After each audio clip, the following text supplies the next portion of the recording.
Good evening, everyone. Before we get rolling with our presentation tonight, I'd like to remind everyone that this webcast is being recorded, and the ideas, views, and forecasts in this presentation are as of today's date, the date that it's being recorded.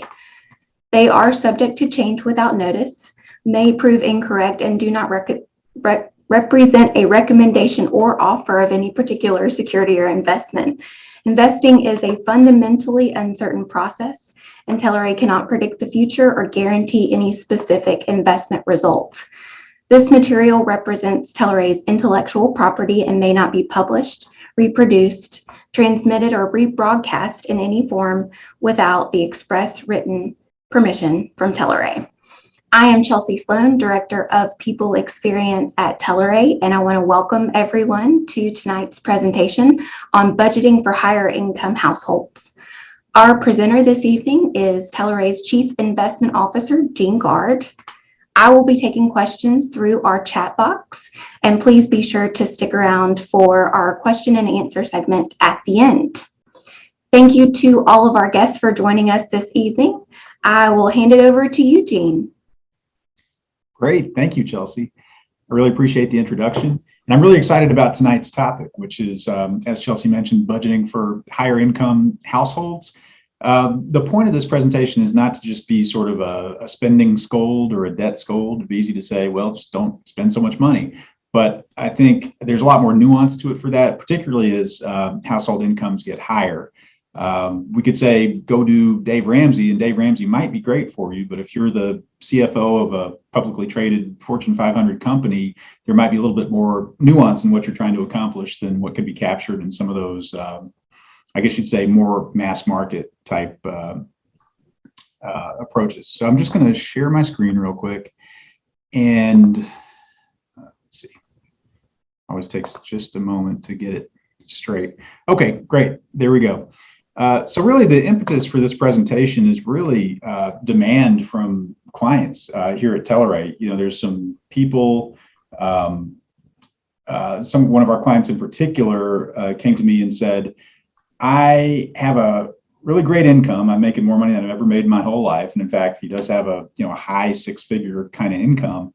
And he said, we don't have financial distress, but at the same time, we remodeled our house, we've gone on these vacations, we've done these other projects, we've taken up these hobbies.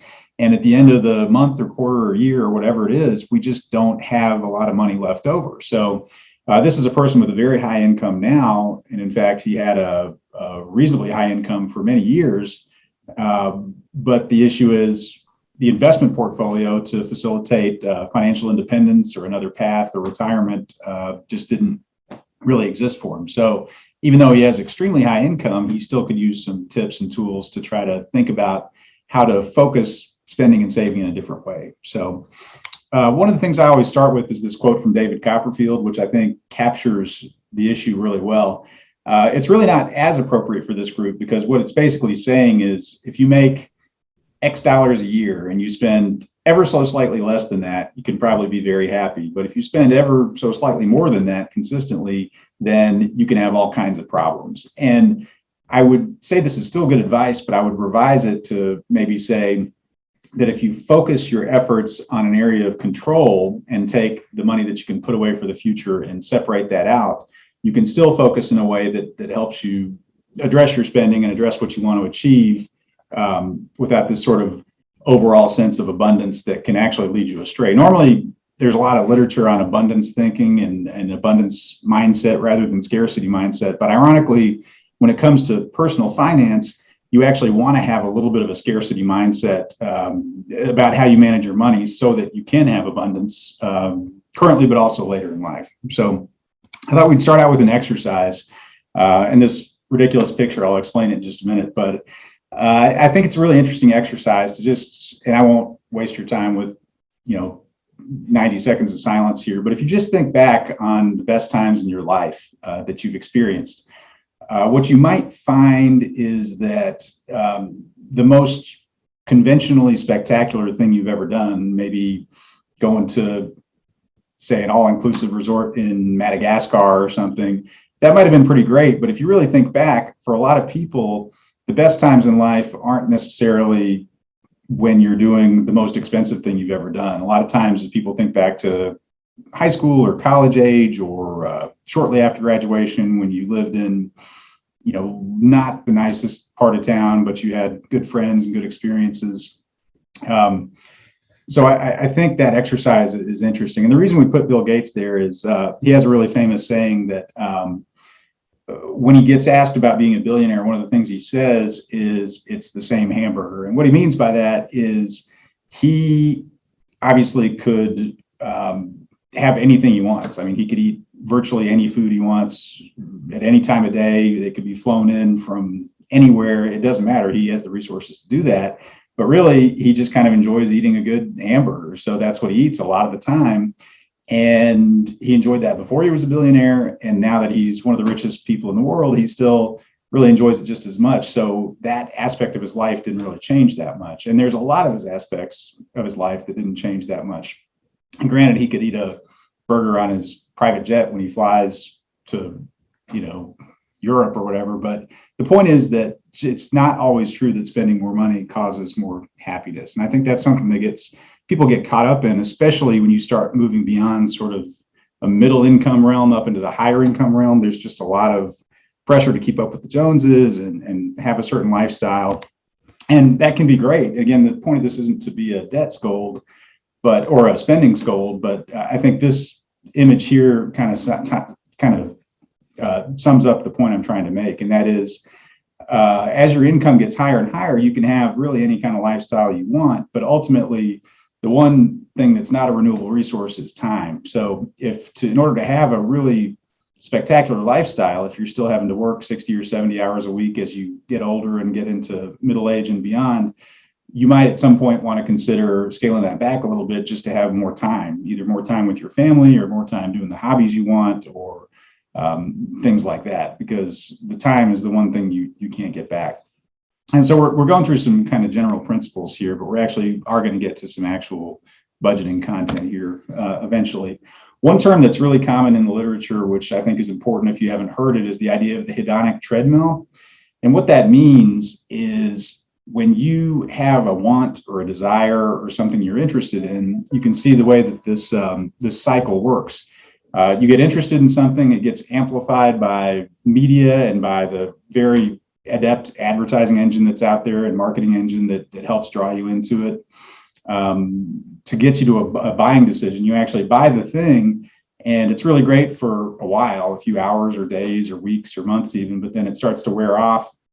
You start having the same feelings that you had before, and then you get right back into a desire for a new item or experience. And that's really the driver of our modern consumer culture. That's what everything comes back to. And it's fine if you acknowledge that's what's happening, but if you are interested in spending less money, finding a way to get in there and break one of those linkages and stop that that sort of cycle can have a profound impact on your financial trajectory. I mean, some examples I can think of are even just in the selection of hobbies. There's a lot of really great hobbies out there. I mean, one example is I have a friend whose son got into skydiving, and as you would imagine, jumping out of planes can get pretty expensive, but there's actually ground-based simulators where there are giant wind tunnels where you can get in those things and get skydiving experience, but they're wildly expensive too. And while his son really enjoys it, I think, on the other hand, if you look at the consequences for them, which they have a perfectly fine income, but they're not particularly high income, the trade-offs they're having to make to have that experience are pretty profound. So that's sort of an extreme example, but if there's any way you can find hobbies that aren't quite that resource intensive, again, it can not impact your enjoyment, but it can have a profound impact on your financial trajectory. And there's some hobbies that seem like they would be not that expensive, but because of this hedonic treadmill, there's people who find ways to spend a lot of money doing it. I mean, examples are cycling, biking, skiing, scuba diving, golf, things like that. You can do those in a very cost-effective manner, but you can also find ways to spend a tremendous amount of money on those things. And if you have a lot of those hobbies, particularly if they involve travel, it can really add up. So thinking about the hobbies that you use to get your to have fun and have your enjoyment in life, there is a financial aspect that probably should be considered. And you could probably do any one of those, but maybe not all of them, or maybe not all of them at the highest levels. Just building on one of the things in the hedonic treadmill slide, I just can't overstate, let me go back, this concept of being amplified by advertising and consumer culture. I just can't overstate how profound that is. I went to a pretty good MBA program, and I actually ended up majoring in marketing as one of my majors in the MBA program because I thought it was so interesting. And the one thing I can tell you is any idea you have about consumer culture and the things you want to buy and the things that you look at as status versus not status, the best way I can describe it is that those are not your ideas. It's unbelievable how effective the industry is at looking at these natural human traits. You know, I put up there hoarding and abundance and things like that, and they take them and twist them in ways that I was shocked to even learn. I thought I was a reasonably savvy consumer, but until I really got into the data and some of the classes I took and really experienced how they specifically segment markets and how they go after certain consumers and the psychographic profiling, it's really amazing. You know, they've inserted this idea of retail therapy where you can solve your problems by shopping, you know, make yourself feel better, which it does make you feel better temporarily, but the idea that that's sort of normalized is kind of scary if you're a financial professional like me. Sales culture is another thing. It's unbelievable to me. I see people checking their emails and the number of advertising material they get based on sales. You know, it's not, it may be that it's a good deal in the sense that you can get something for less than you would otherwise, but the amount of more shopping you do and more spending you do based on sales culture is really impressive, I think. So I've tried to really unsubscribe from as many things as I can, even the brands and the clothing and the things that I buy on a regular basis for work or whatever. I'm to the point where I'd almost rather pay full price and get exactly what I want when I want it than be manipulated into buying stuff just because it happens to be 30% off and, you know, building up a whole bunch of stuff in my closet. You know, things like I put down hardware stores, you know, Home Depot really appeals to men, a lot of men, and just their desire to accumulate stuff. REI is the same thing for this aspirational outdoor kind of thing. If you ever go in there, it's very overwhelming. And Target, you know, as far as many women go, I never cease to be amazed by how much Target has catered their experience to exactly what a certain demographic of people want, and how it's really impressive how they bring people in and compel them to spend money. So I put there, we're all subject to this. I know I am. I can't really avoid it, but at least acknowledge that you're being manipulated and that these impulses are not created inside you. And it's, I think, a very foundational thing to really get spending under control. We have so much material, and I'm just making sure we're on track here. I think we're doing well.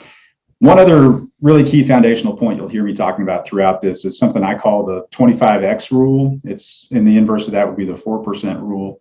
The idea is just that if you have anything you want to do on a regular basis, if you want to do that for the rest of your life and put away enough money to fund it for the rest of your life, you can sort of get a subscription for anything if you save up 25 times the annual cost of what that thing is. And it may be something extremely valuable to you, it may not, but the canonical example people always give is fancy coffee or lattes or whatever.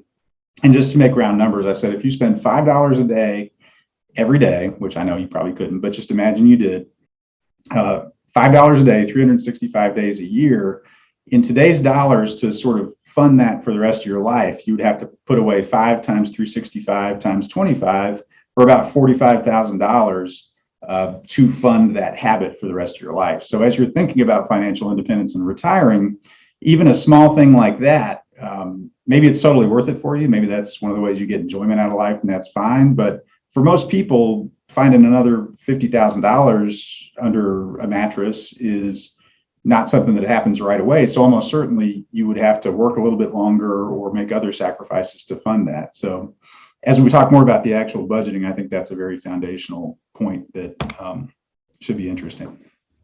So we're still not quite to budgeting yet, but the next thing I want to talk about is tracking. And when I bring up the idea of budgeting, a lot of people say, oh yeah, well, I do budgeting. I have Mint, or I have some other software that I use to pull in my transactions. And I think that's probably necessary, but not sufficient to actually having some kind of cogent budgeting process that actually works for you. So just as a quick survey, Mint is probably one of the most common ones. I'll go over this quickly because I think most people are familiar with it, but you can see here that you can aggregate your accounts of various sorts, not only assets, but also credit cards, loans, investments, all that sort of stuff. And it brings it in there and gives you, if you set it up properly, which actually doesn't take that much work, it can give you a true sort of net worth statement that even includes your house and all that kind of stuff in there, cars and car loans and everything. And then also, what I think is especially valuable is it aggregates all your transactions. So you can see over here, here's a screen where this is just an example of all these different accounts, and it pulls in and puts in chronological order all the transactions that go through your credit cards and debit cards and various things. And again, this isn't a budget, but it's a very useful way to begin to understand where your money goes. And it does bucket it up in different ways. Personal capital is another one. Personal capital has come a little bit later, and it's actually become pretty big pretty quickly, but it's a very similar thing to Mint. I've not actually used it. Another one is YNAB, or You Need a Budget.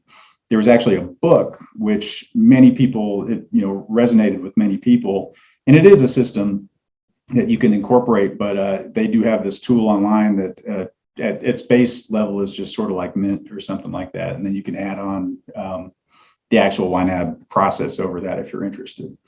And the last point I was going to make here is I think it's interesting. This is actually a study about weight loss, which doesn't necessarily have anything to do with our topic, except I think it's interesting.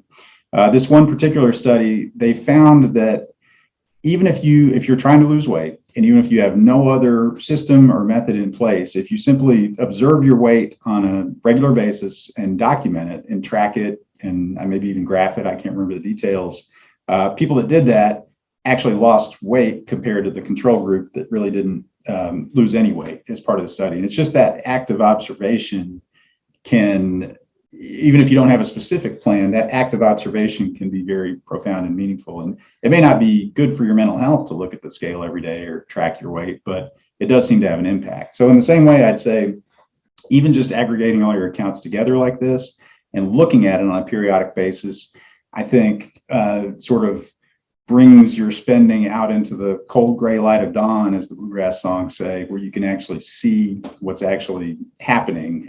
You may not be ready to do anything about it, but at least you can see what's happening, which is maybe step one. So we're actually doing pretty good on time.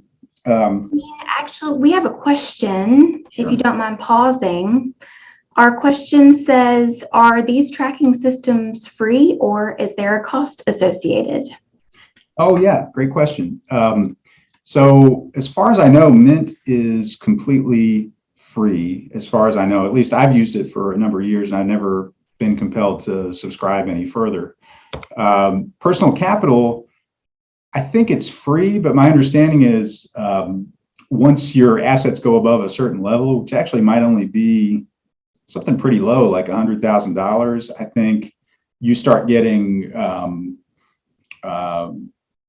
contacted. Some might even use the term harassed by someone who wants to help you. I'm not sure if it's a real financial advisor or just some sort of concierge to help you, but supposedly if your assets tick over 1 cent over a certain level, you start getting a lot of contacts about some kind of subscription. And YNAB is actually, I haven't actually used it, full disclosure, but my understanding is there's a free version that's pretty effective, but to get the full-blown one, you need to actually pay some kind of monthly subscription fee. But with that said, the people that use it seem to absolutely love it. So again, I think it's more about, there's no right tool, it's just finding one that you'll actually use and actually resonates with you. So hope that helps. Yeah, so we're going to talk about budgeting systems here. And again, we're going to walk through some different ones that are prominent. And then we're going to kind of go off and do a little discussion of how you can sort of customize one for yourself. I always show this in my budgeting talks. the easiest rule of all is, first of all, you may not know what this is, but it's a pan flute, which I'm a musical guy. I really enjoy obscure musical instruments. And I look at that and I say, well, that looks kind of fun. Maybe I could get one of those and learn to play with it, learn to play it. But there's actually a comic strip that I follow called Drew Toothpaste. And he put this out a few years ago, and it always stuck with me and resonated with me. I mean, it's obviously kind of silly, but you could, first of all, I probably don't need a pan flute. That's completely correct. But you could really take this flow chart as it is and substitute it for almost anything. The way I would describe it, I think about what I actually use on a regular basis, and it's probably 5 things. I sit on a couch. I have a personal laptop. I have some books. I watch TV from time to time. I have a couple of musical instruments I play.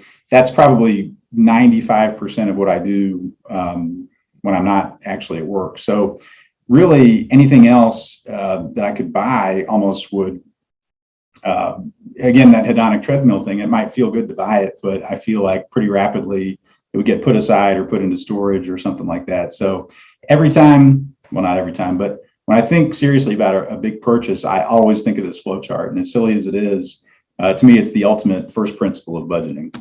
And I couldn't help but throw this in here, but this is from a book I really enjoy by a guy named Jacob Fisker. And his point is, and this is kind of what I was referring to, like I said, I really use probably about 5 things on a regular basis. And his point is that as the frequency of use of stuff you own starts increasing, the less you need it. And he's pretty aggressive. He says, if you haven't used something in the last 6 months, get rid of it. A year, get rid of it. If it's been more than a year, get rid of it with an exclamation point. And if I didn't even know I owned this, it's get rid of it with 2 exclamation points, which there's probably a lot of stuff I have that falls into that category. So the point is, when I think about purchases, and I think this is helpful for other people, I always think where that purchase will fall on this chart. And if it's not somewhere around this end, then I really try to think twice about it. So let's move on to some actual budgeting topics. So you can't probably have a budgeting conversation in 2022 in America without talking about Dave Ramsey. He's one of the most, I think it would be wrong to not point out that he's probably helped more people get on the right financial track than anybody else in recent history. He's very controversial. He does have some, well, let's just talk through the baby steps real quick. His point is, there's a whole book about it. It's called Total Money Makeover, I think, and you can read the book, but it essentially comes down to these steps. The first one is save $1,000, an emergency fund. The next step is pay off all debt except the mortgage using the debt snowball. So what that means is the snowball is a very specific term. It means you write down all of your recurring payments on debt. If it's a credit card bill or a car payment or a personal loan or anything, you write them all down, and whichever one is the lowest balance, or I'm sorry, I think it's the one with the lowest payment, the lowest monthly payment, or maybe lowest balance. No, I think it's lowest balance. You put all available resources and just attack that one thing. And then as soon as that gets paid off, you take whatever that monthly payment was and start applying it to the next thing up on the list and apply all resources to that. And he calls it gazelle intensity, which I think is a really cool term, which it's not just that a gazelle is fast, but his point is that, cheetahs and lions and things like that are very fast as well. And they chase after these gazelles, and they're just trying to get dinner. So they'll run pretty fast and chase after them. But the gazelle has the potential of becoming dinner. So the gazelle will run even faster and run a lot harder. And sure, they get caught sometimes, but they're literally running for their lives. And his point is, that's how you have to attack that kind of debt, is with gazelle-like intensity, like it's all that matters in your life. And the point is, if you do that, you'll get rid of these debts quickly, and then you can move on to actually living your life. What he says is, if you live like nobody else when you're trying to pay off the debt, then you can live like nobody else when you're debt free. So after that, you save a bigger emergency fund, start saving for retirement, college fund, pay off mortgage, and then you are not necessarily financially independent, but probably dramatically better off financially than you were. So his practice is controversial for a few reasons. I mean, one is that, baby step 4 is saving for retirement. So he would say even to leave your 401k match on the table and stuff like that until you get your debt paid down, which is literally free money.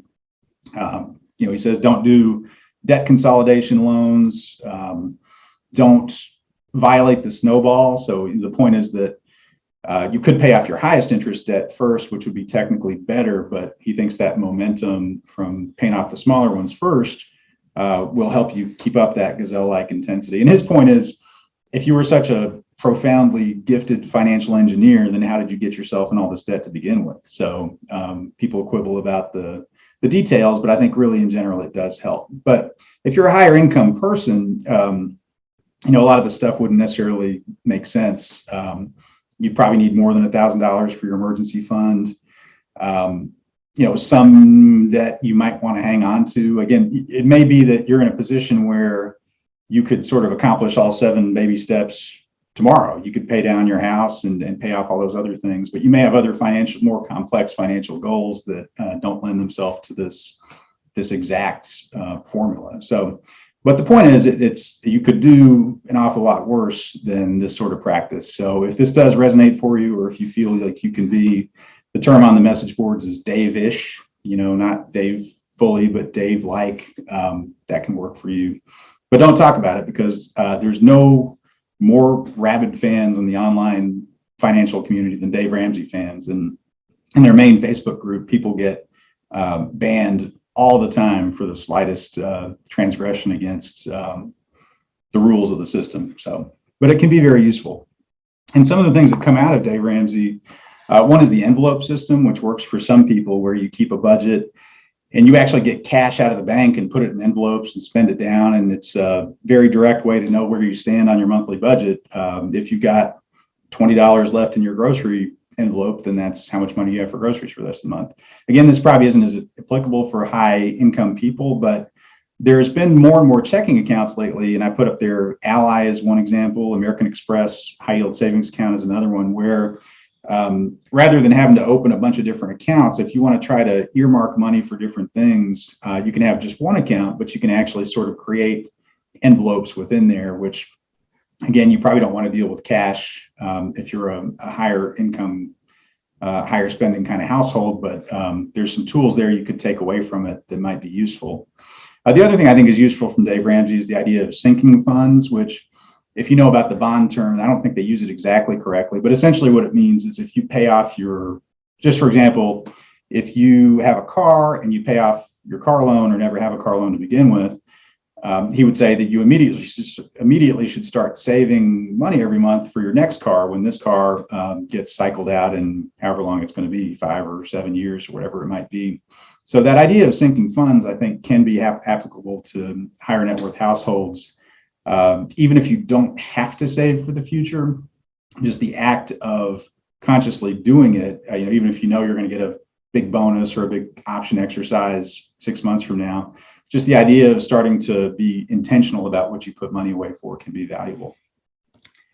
So the next tool we're going to talk about is called reverse budgeting, which I think can be very applicable for higher income households. So what I put here is just a very rudimentary idea of a budget that, so the idea is that income would come in, and then from there, you would immediately off the table take the amount of money that you intend to save and invest. So you would give it to your financial advisor, like us here at Telarray, if that's what you're doing, or put it in your brokerage account or somewhere you don't have easy access to it, and put that away first. And then from there, whatever's left is how you actually get through the month. So what tends to work for a lot of people is this idea of having sort of a household account where all the family expenses go, whether it's groceries or restaurants or utilities, kids' activities, lifestyle spending I put there. And that's the money that takes care of that. And then also dividing it out into personal sort of no obligation, no accountability money for both.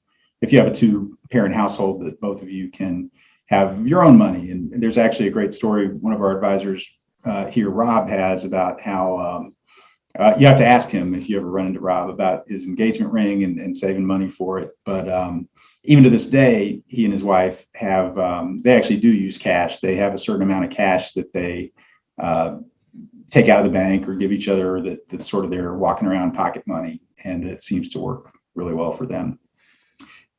So I think what's good about this system is, as I mentioned before, going all the way back to the beginning with the David Copperfield quote, normally you want a sense of abundance, but in this particular realm, it's good in your sort of recurring monthly household budget to have a little bit of a sense of scarcity. And all I mean by that is when you go to buy something or whatever it is, swipe your credit card or swipe your debit card or pay for something, you should have just that slight catch where you say, you know, do I have this money available? And obviously, if you're buying a $500 TV and you have, you know, a 7-figure income, obviously you can afford the TV. But if you're actually worried about your spending or actually trying to control it, just that slight catch of having to consider, not can I afford this, but, you know, do I have enough money in sort of my operating household account to cover this? Just that little element of scarcity is enough to maybe help you push yourself away from some purchases that might otherwise be sort of frivolous or spurious or unnecessary. The kind of thing that is fine in the moment, but 6 months from now or even a week from now, you look back and say, well, I really got very little value out of that purchase, and not sure why I did it. So I think this is probably very applicable for high income type households. Another really good exercise is what's called zero-based budgeting. And I put nothing on this slide because that's exactly what it is. It's starting from a blank piece of paper. It's rather than, normally when you do a budget, you start out by gathering all your bills and all your expenses and writing down your mortgage and all that sort of stuff and how much your utilities run. But a zero-based budget is the opposite. You sort of have to build up from scratch. You have to say, first of all, you have to remember, but also you can also be a little aspirational in the sense of what do you want to spend your money on and what do you not want to spend your money on. And if you create your budget from scratch, you'll probably be surprised to find that, just for example, if you build up a budget with what you think you're actually doing right now, and it's X dollars a month, well, when you actually look at your actual spending and tie it into your Mint or your bank account or your credit card or whatever, you'll probably find that you're actually spending 1.2x or 1.4x or 2.0x. And every time you look at it, you'll say, well, that's a one-time thing, that's a special thing, that's a special thing, but those special things really add up. And at some point, you have to question maybe how special they are. Moving on to another idea. This is something called rules-based budgeting, which I think is an interesting concept, and it's probably my shorthand here might be a little confusing, so let me just walk you through it. So the idea is, and this is especially for people, and I've had some counseling coursework, and I've learned that some people just have tremendous guilt about money and about spending, and the issue is that they sort of look at all spending the same. So, for example, if you were going to go out and do shots with your friends at a really fancy bar downtown and spend $300, you might afterwards sort of feel guilty about spending that money.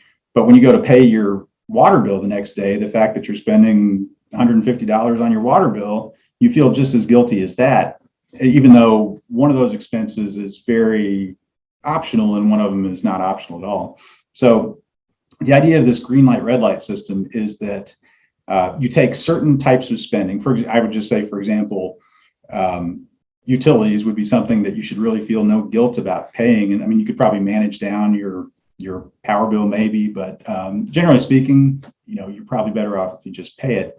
But there's other categories of things like that you can do that can help take some of that mental load and even potentially spending guilt away and apply the spending guilt, if you do feel like you should be guilty about something, to the things that actually are very optional and frivolous. So just for example, for me, a green light would be, there's a place in Memphis called Wild Beets where I like to get salads for lunch, and they're a little bit expensive, and I would kind of feel guilty about getting it. But I mean, it's not that expensive and it's reasonably healthy compared to the other options. So for me, wild beets would be a green light thing. If I got a $15 salad every day at work and it was $300 a month, if there's 20 working days, that's something I would just say green light. I'd say, well, I didn't have time to take care of it otherwise, and that's just something I wanted to do, and it's reasonably healthy, and I have no problem with that. A red light would be, for example, Chick-fil-A. If I'd gone to Chick-fil-A 20 times in a week, which I'm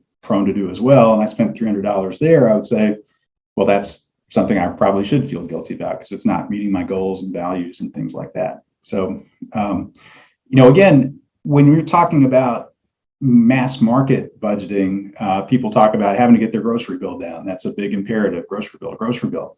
But for a higher income household, it may be that the grocery store itself is an entire green light. The fact that you go and buy foods to cook at the grocery store, whether you go every night or if you go once a week, and if you spend $500 or $2,000, whatever it may be, just that right there might be a green light in the sense that at least you're consuming food at home and not going out, and restaurant meals and drinks and bottles of wine and things like that can really add up. So rather than getting your grocery bill under control, it may be for your household that just really any grocery spending is sort of green lighted compared to the alternatives. And I put some other examples, farmers markets, or if you're trying to get into shape and improve your golf game, then maybe going to the driving range, should be something you shouldn't feel guilty about at all.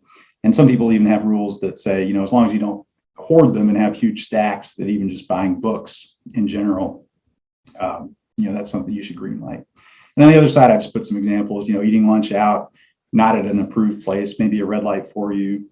I know people that just compulsively shop online. So you may just have a period where you just have a moratorium on ordering clothes online whatsoever. Like if you have holes in your underwear, or, you just have to go buy something, then you have to go to the store, but just that's a line that you want to draw is no clothes online. Furniture is another thing. I know people with elaborately decorated houses in the highest, the most money you could spend decorating your house, and still they're constantly wanting to change things and add new pieces and get rid of stuff. And so maybe it's just you say, well, my moratorium for this period is just no furniture, no new furniture could be something. We talked about shopping on sale. That's actually been, I think I've probably saved more money by deliberately avoiding sales than any other thing I've done in sort of my consumer budget. And one last thing I put is two-party verification. I think it could be good for accountability, not for guilt or some kind of weird bad relationship dynamic, but if you just said if you have a household, spouse or whatever, if you said, if I spend more than $500 on anything, I'm going to just run it by you first, just as a sanity check, and I want you to do the same thing to me. And it could be that you agree it's something really valuable, or it could be the opposite, that you go to do that and actually get it approved, and you think, well, I don't need this. I'm not even going to ask because I don't want to have to justify it. So again, it's not about scolding or guilt. It's really about just helping guide the choices you make to make sure they're in line with your values. The last thing so this is the last sort of formal budgeting approach that we'll talk about, but this always stuck with me. I had a professor when I was in college. He was actually an Air Force active duty colonel, a full colonel, and he had the most wonderful sheet. I can actually send this to you if you're interested. It was called, his call sign was Old Dad. Air Force pilots have weird call signs in my experience. So do helicopter pilots. But he had this wonderful 2 or 3 page sheet, and it was called, "Gosh, I'm Really Lost. Old Dad Kendrick's Guide to Figuring Out College Classes," or something like that, or electrical engineering. He was actually an electrical engineering professor. And this always stuck with me. I'll never forget his 5th one, which I'm just going to read it because I love it so much. If you're really lost in his class, he would ask you, if you've deluded yourself into believing you'll be able to solve a slightly different problem on a test under the pressure and time constraints, even though you've never successfully solved this class of problem on your own. I was like, wow, that really hits home for me, because I've probably done that a few times on these test ads. But it always stuck with me. I never forgot it as long as I lived. And I it came to me again when I was preparing this presentation, because I would say, I took his exact same font and I just kind of rewrote it. Even if you have good income and it's not like a cash flow problem where you can't pay your bills, if you have a certain level of income and you want to spend less money, are you really going to do it? And the answer is, if you don't have some kind of a system or some kind of a process, you can't just do it by force of will alone, or you'd already be doing it. So I really believe that whatever the plan is that you come up with, you just need to have a plan and probably write it down and review it and get all the members in your household on board with it. Kids are expensive, but another thing an author I like says is, on the other hand, kids are expensive, but they also have no agency in that they can't really decide how much they spend. So really, kids can be expensive or as inexpensive as you want them to be. And granted, you want them to have a good life and have opportunities, but the blanket statement that just kids are wildly expensive isn't necessarily the case. And if you get them on the right track early, you can help them have a more successful life too.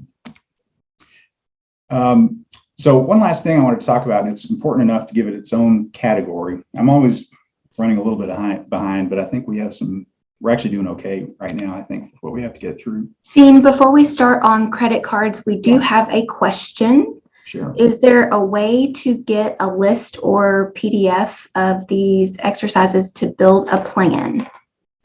Yeah, definitely. We don't have anything like that just off the shelf, but that's something that I was actually intending to do. So yeah, if you're interested, please just drop in the chat, or we'll have contact information at the end. Let us know, and we'll be happy to get you a copy of that or whatever we can put together. So thank you for that question. So yeah, the point of this is credit cards are one of the most sacred cows. You just wouldn't believe how attached people are to their credit card systems, to their points, to their status on airlines and hotels. I was actually in my MBA program with a bunch of management consultants when Marriott and Starwood merged, Marriott and Sheraton basically, and you wouldn't believe how deeply hurt that the Starwood status people were that they had to be inserted into the Marriott system. It's wild. It goes far beyond any sort of rational bounds. It's really, again, it's that whole marketing lock-in. It's really remarkable.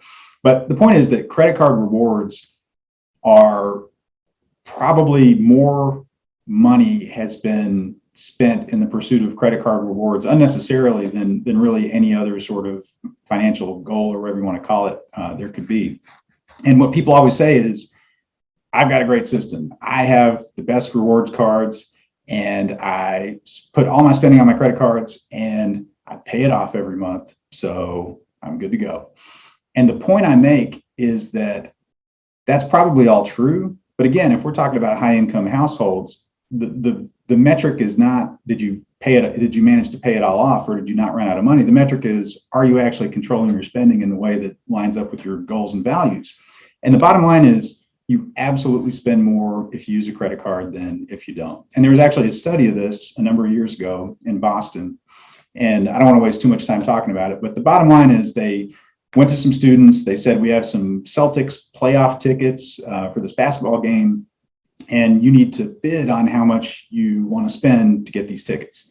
And the bottom line is, the two groups were divided into the two groups were, one was told that they had to come back in a few days if they won and pay with a check or cash. And the other group said that due to the payment system, the only way they could pay was if they had a credit card, and they swiped a credit card, again, in a couple of days. So it wasn't immediate. And the answer, this is really, the whole study boils down to this. The credit card premium is right here. The people who were told they had to use a credit card were willing to pay 113% more for the tickets than the people that had to pay not with a credit card. You can see the mean was $28 for cash and over $60 for the credit card. And I think that people really don't understand how strong and pervasive that sentiment is. And I've had people argue with me. I've had people I mean, people get furious, and if people get really, really angry about something, that there's probably something there to kind of turn the rock over or delve a little deeper, because people take it really personally. And so just a few points on that.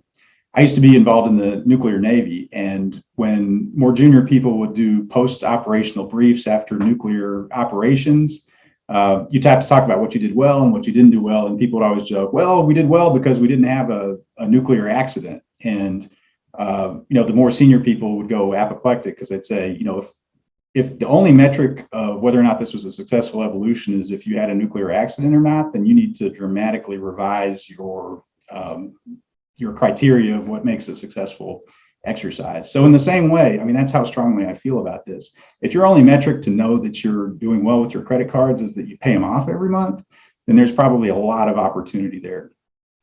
These points, certainly they have value, and people take these tremendous vacations, but there's nothing better about using points than anything else. And some people just want to have millions of points, and it's really not any different than just having a bank account with some money in it. But again, the decisions you make to accumulate those points can really cause your spending to be a lot different than it would be otherwise. I really believe you will spend more money using credit cards than not.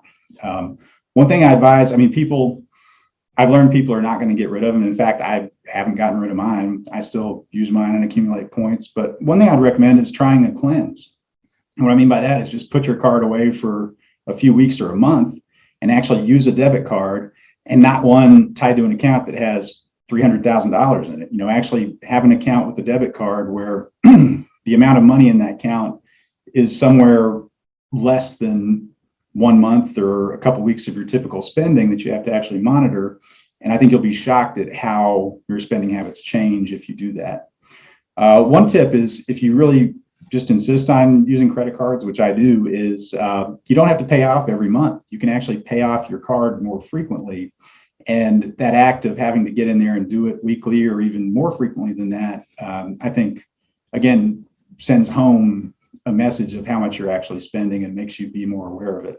Particularly, and the last point there is, I think the optimal way to handle it is to have a debit card tied to a checking account with 1.0x or less of your monthly spending in that account, and actually pay off your credit card from that. So the problem is, if you get your credit card bill every month and it doesn't really matter to you if it's $10,000 or $25,000 or 100, if it's just not going to matter, you're just going to pay it mindlessly. If you actually tie that to an account where you actually have to think about it, it can really impact your spending.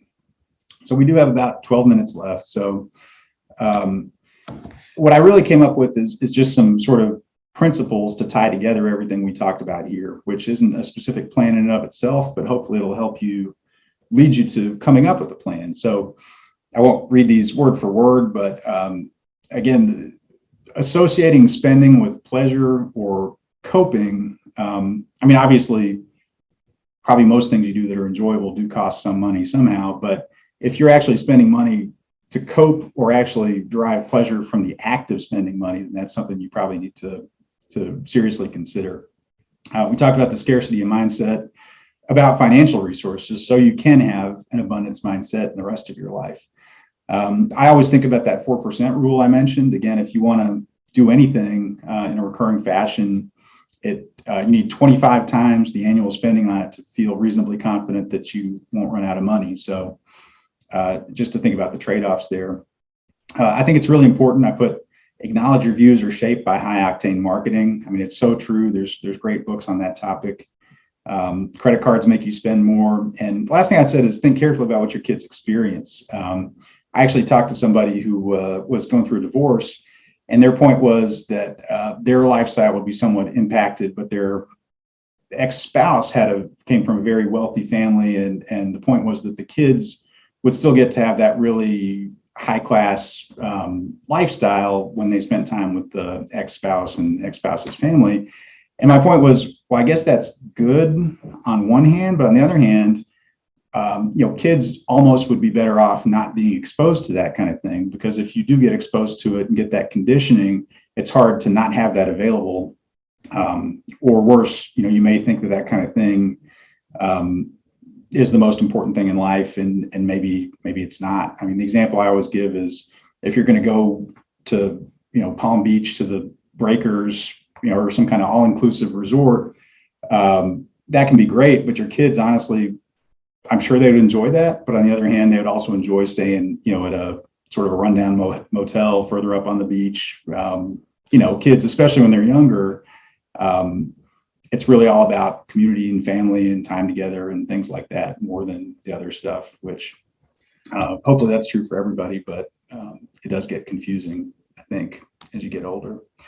So just real quick, I have this kind of jokingly, this 12-step plan, summarizing some of the things we talked about.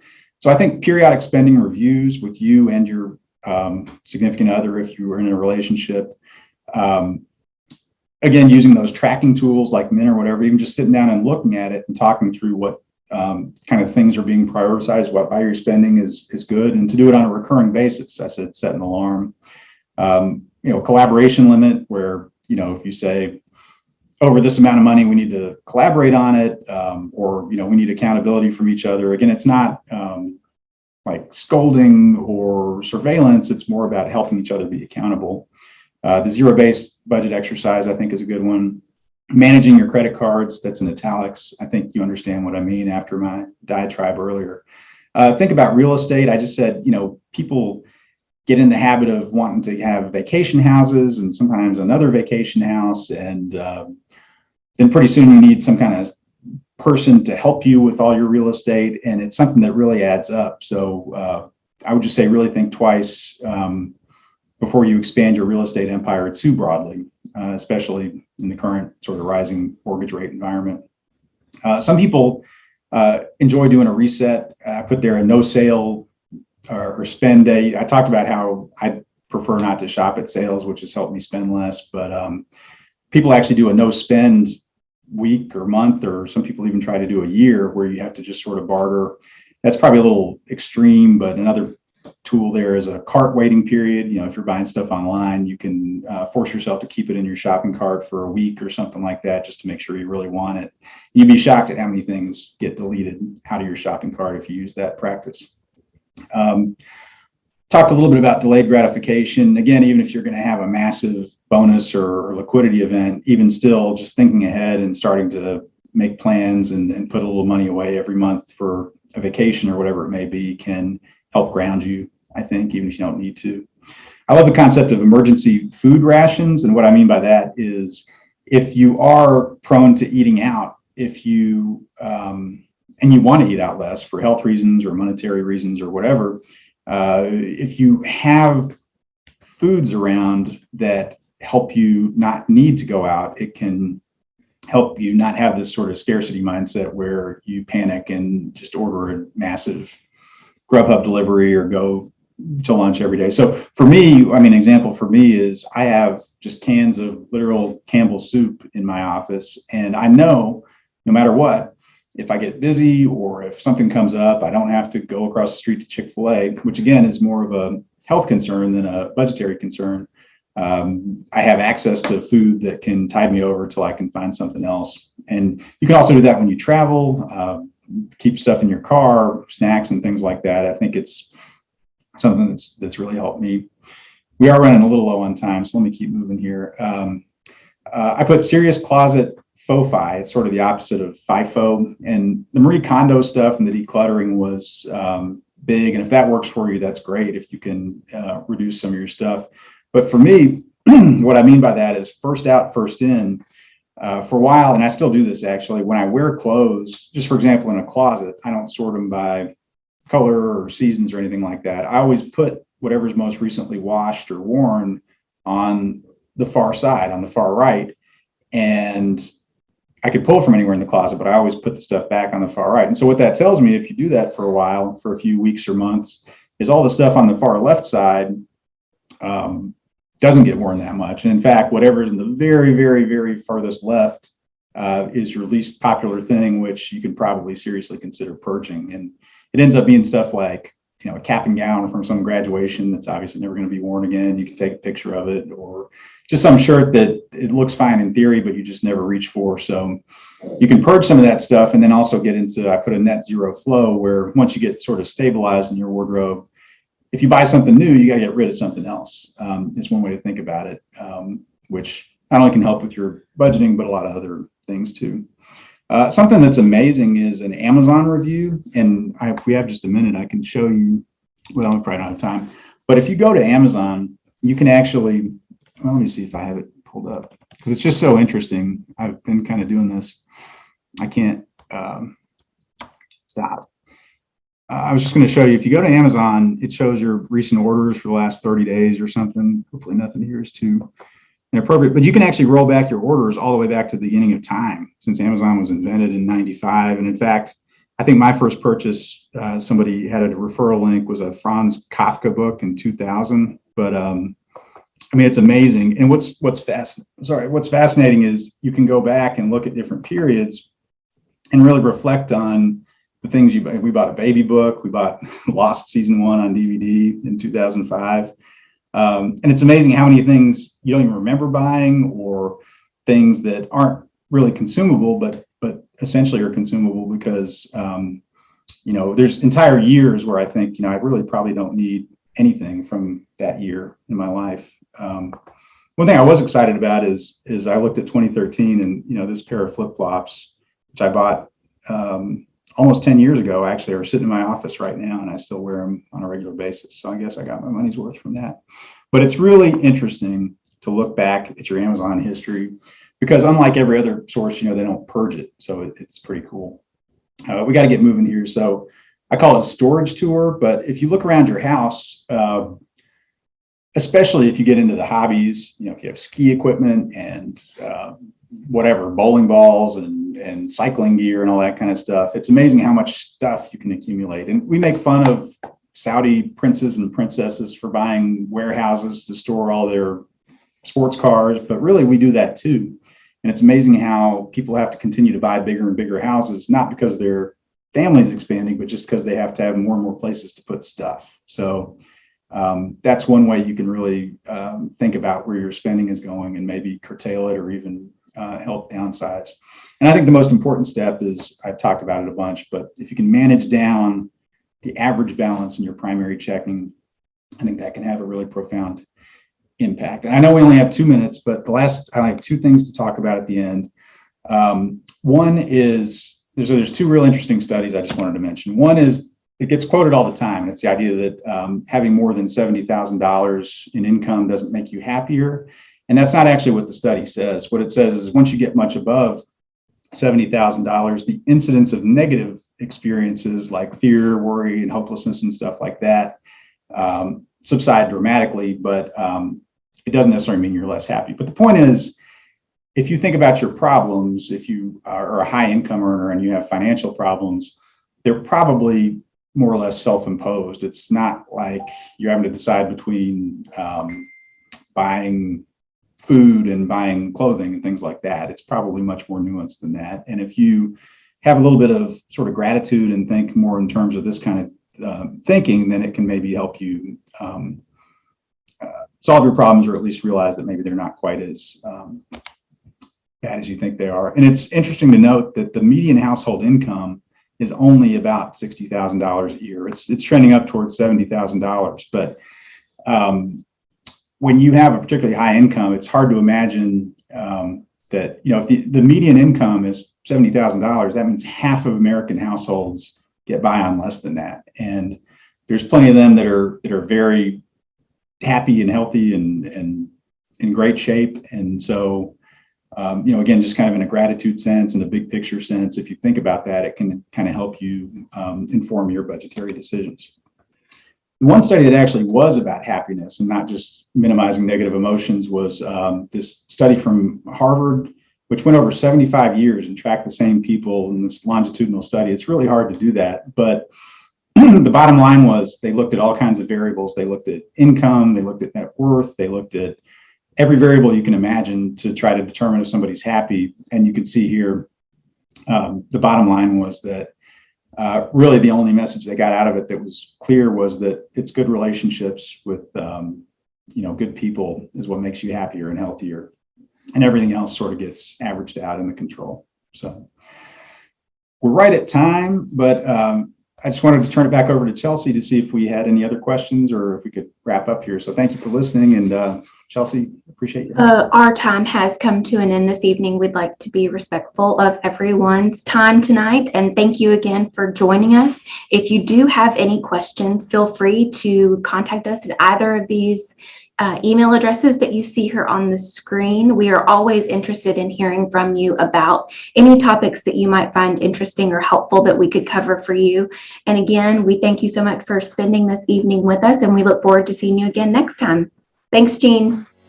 Thank you.